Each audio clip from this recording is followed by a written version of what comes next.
Hello, everyone. So today I'm Hasib Awan. I work with Ifani and we secure people's cell phones. But the biggest complaint that we hear from a customer is how to do this, how to do secure crypto.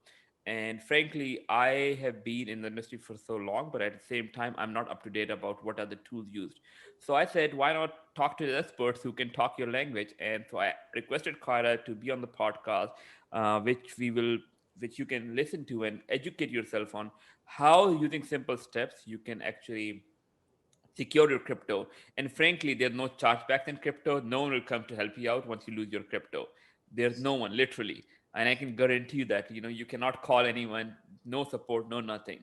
So you have when you become your own bank, you have like think about you are just bought a house in the middle of nowhere and you're responsible for your own security. So I'll let Kara introduce herself, and then we'll go over a couple of steps that you should follow, which should not take more than half an hour, but frankly will help you and will go a long way. So, Kyra, why don't you start with your quick introduction? Perfect. Thanks for having me on. So, yeah, my background is I work at a Bitcoin enterprise company called Blockstream. So we have a number of different products there, but my personal interest has always been Bitcoin. And as I was working at this company, I decided to make a side project of a book called Bitcoin Clarity, which helps people new to the crypto space understand Bitcoin in mental models instead of code. Instead of just purely economic terms, I'm trying to give the lens of understanding Bitcoin visually as a cryptographer would, but in a much more simplified manner. And really the goal is to get you to the proper resolution of thinking about these systems and not any deeper or any more shallow than is needed to understand the system. Okay, so crypto, how do you secure crypto? What are some tips, things like this, right? So, when people I know get into crypto, or if I'm recommending that they buy crypto or they're approaching me, one of the first things that people want to know is, what type of wallet should they use? Now, traditionally, a lot of people who are, deep into cryptocurrencies, and this is their industry, they'll always recommend something extremely complicated, right? So that'll be something like a hardware wallet, or you may hear something about like paper wallets, or there's all sorts of devices that you could store your mnemonics, and it can get very complex very quickly. So the way that I approach it instead is I think, well, who is this person? Where are they at a technical level? If my mother were to buy Bitcoin, I would not recommend that she use the most complicated system for storing her funds, right? So what Bitcoin allows us to do it allows us to send funds peer-to-peer. So if I want to send funds to you, there's no middleman that can stop us. But as you were saying, it also means that there's no middleman who can correct any errors that are made. So this means that you're fully responsible for your funds. That is both a gift and a burden. And if I think that it would be more of a burden for you than a gift, well, then I would probably put you in the direction of having some sort of custodial custody, meaning that, if you're buying your Bitcoin on an exchange, going back to using my mom as an example, not exactly the most tech literate person in the world. If she were to buy Bitcoin, I would not recommend her doing this complex thing. I would recommend her going to exchange, having the exchange hold the funds for her. Is this the most secure way to do it? No, because what it means is that you're actually not the owner of those funds. Like legally you are, you bought them, you own them. But at the technical level, you're not holding the private keys that give you access to your Bitcoin. So if you want to be, a little bit more secure than that, you have to start thinking in terms of, well, how am I going to store my private keys, right? And your private keys can exist in a number of different ways, I guess you could say, but they're all just data. Like this is a complex system, but ultimately all of the information that's stored on the blockchain or off of the blockchain, it's all just data. So you'll hear about things like mnemonics, which is a form of being able to regenerate your private key. And already it's you could see how quickly this becomes complicated. The simplest thing to do for people who are looking for security is to research into hardware wallets and to store that data that then recreates their hardware wallet properly, right? So that would be the first goal if you're trying to hold your funds outside of an exchange. This is for people who don't expect to be selling quickly, right? Because if you want to sell all the time, buy and sell all the time, it would probably make more sense to be liquid and just have your funds live in the custody of the exchange that you're using. But for people who want more security, hardware wallets are available. We could talk about things like managing passwords. This this is sort of an easier, a very low hanging fruit thing you can do is you can start to adapt password managers where there's LastPass, there's 1Password. And if you use this for all of your all of your logins and usernames and stuff, you can throw in your mnemonic in there. You can store your mnemonic in your password manager. What this allows you to do is sort of just become more organized about the way you're storing all of your data, not just Bitcoin. Kind of one thing about the exchanges, like, a lot of time your mom and everything, or some people who do not have a significant savings, maybe someone have $1,000 in Bitcoin. Is there a service that basically allows them to like hold the crypto for them? Like, why shouldn't they store on an exchange? Like, I know in the past we had Mt. Gox, we had like a lot of shady exchange, but now exchanges are very reliable. So why do you advise against that? Well, it's you don't actually have control of those funds directly. You're not the one who's actually holding the private keys. So, yes, we have this instance of Mt. Gox where basically there's an exchange, which was the only real functional exchange at the time, just like ran away with all the funds that they were holding. So I wouldn't say that the industry is so advanced that couldn't happen again. There's also an opportunity for people to just like lose the funds, and so exchanges actually take out insurance on the funds that they hold. But when you read the fine print of the insurance policy, it only covers what's in their hot wallet. So the wallets that they themselves keep like accessible, right? When you take your private keys and you store funds on private keys that have never really come in contact with the internet, we would call that like cold storage. But they're not insured for that. So if there was any sort of loss and, working with securing this stuff, surely people are better at it than they were before, but it doesn't mean that it's easy. So I think the majority of Bitcoiners would prefer to store their own, as well as, taking full responsibility is really just part of maximizing the properties of the system. If you're not holding your own private keys, you're really not utilizing the properties of the system. The exchanges could take legal action against you. Perhaps there's some sort of legal action that takes place in whatever country, and they're not allowed to distribute funds even though you own them. Like, there's a whole bunch of different attack vectors that I could imagine that would make me not want to use that as a first course of action. That being said, again, it's still valuable to have a third party in some cases, as in the example with like an older family member. I think it does introduce some simplicity to the idea of storing funds, especially for low value amounts. Now, when I start to talk about things like password managers or two-factor authentication, or even, like people use two-factor authentication with their phones, but then you can get SIM jacked. Like, I can get really deep into how you could really be secure, but then the conversation gets more and more nuanced and requires more and more technical ability. No, I think that's like the goal of this conversation, to make it simple. So on the exchange side, is there a custody solution that basically you give them a Bitcoin, like, and they store it for you and they charge you fees per year? I don't know of any that charges fees per year. So another unfortunate thing about exchanges, if I were to recommend one, which, to set this aside, I'd recommend River, because they only do one cryptocurrency, which is Bitcoin, which makes storing of those funds much simpler. But a lot of the exchanges, the ones who list multiple assets, it's really in their best interest for you to be trading, because they make a fee off of every trade that you do. So, I get notifications, which I've turned off, but on exchanges that I've been on that carry multiple different cryptocurrencies, they're always sort of, I wouldn't say pushing, but it seems, it can easily confuse someone who's new to the space. So like, well, Ripple just went from this price to this price. Should I buy that too? There's a lack of focus, and that makes custody harder for them as well. Yeah, yeah. So so you recommend like someone with like, at what dollar amount does hardware wallet start making sense? Well, that's a really great question. And I've wondered that myself. And and this is sort of, I don't want to sound doomsday about this, but I think in a world where Bitcoin becomes extremely more valuable, the existing hardware solutions that we have don't make sense. Yeah. It really depends on the individual person, but I would say even fractions of a Bitcoin, it's mostly about the duration. Like, how long are you holding that? If you're holding your funds, because the longer you keep your funds out of your own custody, the risk increases for you, right? So if you're just going to leave a small amount of funds for a short amount of time, maybe that's fine to leave on an exchange. If you're holding what is to you a large amount of funds, for a potentially longer amount of time, maybe, 6 months, a year or more, that's when I would start to recommend a hardware wallet.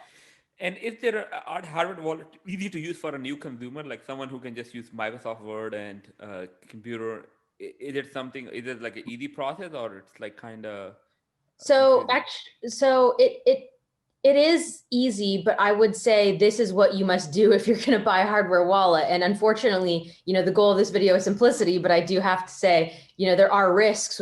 So recently, Ledger had this huge data breach that happened for people that had bought a hardware wallet or had been on their mailing list during this certain time frame. And for the people who bought hardware wallets, their names, addresses, and phone numbers were all leaked in Yeah. that event. So, I can say you should buy a hardware wallet, but now I have to say you should buy a hardware wallet. You should not use your home address or your actual phone number. Potentially, you don't even need to use your real name, at least for, the shipping address. You'll obviously have to use some sort of card. If you wanted to get really crazy, you use a gift card or something like that to make the purchase. And I would overnight it to whatever location to minimize the amount of risk that you're taking, that there's some sort of manipulation in transit. Now, again, that just sounds crazy to a normal person, but the way that I think about it is like, how secure do banks treat their financial infrastructure? If you're to be your own bank, you also need to start thinking at this higher level. You need to start understanding adversarial thinking. What are the potential risks, right? So the risk that was proved to actually, it actually came to fruition as sort of a real risk, was when you give your data to random companies, they don't always do the best job at securing that data. So I still think Ledger is the best hardware wallet as of right now. But when you buy one, just understand that you are taking some risk there when you give away your personal data, and maybe you don't want to be giving them your true data. Another thing that happens is people buy ledgers off of places like Amazon or eBay, and that just increases your risk. I mean, to astronomical degrees, because what ends up happening there is someone has bought hardware wallets from Ledger, and the potential for them to have manipulated them while they had them, and then resell them is so high, which we know that this has happened on eBay at least, right? So you really want to order direct from the manufacturer. You probably don't want to use your own personal information. Is that something that is a technical issue? No. So like, you can still be non-technical and do that, but you are starting to become accustomed to the weird stuff that people do in crypto. Yeah, I think so. And around like a password manager, do you have any recommendation for a password manager on anything, or anything will work pretty much? There's a lot of really good password managers. There aren't a lot of really good ones that are self-hosted. So like, even for people who are extremely technical, like, there aren't a ton of good solutions that, fit that crowd. But for the average audience, I would probably just recommend like 1Password, or there's another one, LastPass, right? And that really allows you to start to, I mean, in terms of low hanging fruit, the reason why I recommend this so often is because once you put all of you can have unique emails in here. You could have unique usernames in here. So you're not just repeating your username and password at every single website. And then once you have unique usernames, and emails, and, I could really go through on how to do all of that, but that would be like a whole longer rant. Once you get all that stuff sorted in a password manager, when you go to the web, like when you go to your bank website, it'll just log in for you automatically. So it actually simplifies a lot of your day-to-day online like routines, right? So that one's really easy. There's, I should also mention, since we're just talking about the focus is mainly Bitcoin stuff, a lot of people will hold their crypto on a mobile wallet, and this is worse in my mind than using an exchange, because now you're introducing a fourth level of trust, right? So first you trust the exchange, then you're trusting the wallet. And a lot of these wallets, that at least the ones on mobile, are potentially written in a language that is insecure, that hasn't been tested. Even if they're open source, it doesn't mean there aren't vulnerabilities in that. So wallets are a big area that has caused pain previously. There's been a number of wallets that have been hacked because just poorly written, and then they're open source, and then it makes it even easier to do this. But yeah, so I wouldn't recommend using a mobile wallet. I would recommend using a password manager. There's things that you can do, like you can add, if you are going to use an exchange, you can add 2FA to the exchange, right? So two-factor authentication, meaning that, you're still trusting the exchange is holding your funds properly. But at the very least, if your password and username is the same and it's been leaked from another website, like if you have 2FA, anyone trying to log into your account will have to at least prove that they're in control of your email address or in control of like perhaps your phone that you're using. So there are ways to even make using an exchange more secure. So is there any exchange that allow the hardware as a two-factor, or do you know of anyone? The YubiKey, almost all of them allow you to use a YubiKey as a two-factor Okay. option. So Okay. I would, Uh, yep. I would so recommend yes. YubiKey, and then Google Authenticator is a good secondary one. You always want to use two if you're going to use some sort of two-factor authentication, because you want one to be your backup. So it's like, is it or like basically either Google Authenticator or YubiKey, or is it you can have a combination of both? Every company has their own idea of what they allow. So some companies allow you to only have one, like you have like only one. Some allow you to have more than one, but it's typically that you can only have one YubiKey, and then maybe you can add your Google Authenticator in addition to that. Some will allow you to have multiple YubiKeys, which means you're basically creating like Yeah. your a backup for your hardware two-factor, which I think that's a better solution than only using, say, something like a phone number, where you're at risk of a phone number getting like your number swapped or whatever. And we could even talk a little bit about that if you'd like. Yeah, sure. Like I said, I just want to educate people because a lot of people don't understand like how easy SIM swaps are. But at the same time, I just want to educate people on. So between Google Authenticator and Authy, and there must be others too. Do you have a recommendation and or a comparison of what one should use and what should not use? Well, so I don't have a recommendation as to what you should or shouldn't use. Well, okay, so you shouldn't use phone numbers. The phone numbers Yeah, are the most vulnerable. So I always, once I do two-factor, I always remove the phone number. yeah, And then from there, you can just sort of use what you're comfortable with. I probably wouldn't use email as a two-factor. I would use a hardware thing. I would use the Google two-factor, which it has like a special number that's constantly yeah. changing. So those are the best. And more importantly than even doing that is you really need to document all this stuff, which is where the password manager comes into play again, because every website you're going to have different keys assigned to them, right? Because they all allow different things. So at Yeah. one website, you might not be able to use Google Authenticator and you'll have to use a YubiKey or something like that. So if you were to lose one of your backups, you'd need to remember, okay, all of the websites that I use, which one uses that key, so then I can go and replace it since I've lost it. So you Yeah. have to document, okay, at this website, these are my two factors that I allow. At this website, these are the two factors that I allow. I would also recommend, everyone wants to use the OAuth, like where you log in with Facebook or log in with Yeah. Google. That is, to me, is a huge vulnerability if you were to ever lose your access to one of those accounts. And some people just forget how many accounts they have linked in this manner.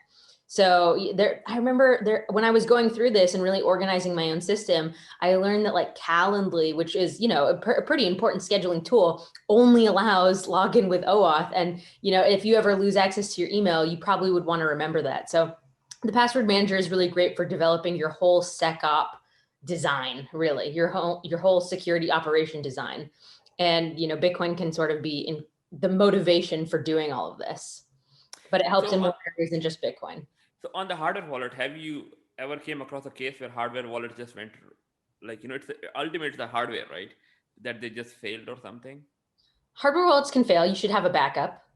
You should have two. So you should have two wallet backup now. Hardware wallet. Well, so you can have a hardware wallet without another backup, like in a physical device, but you should protect your mnemonic, this 12 or 24 word mnemonic that allows you to regenerate that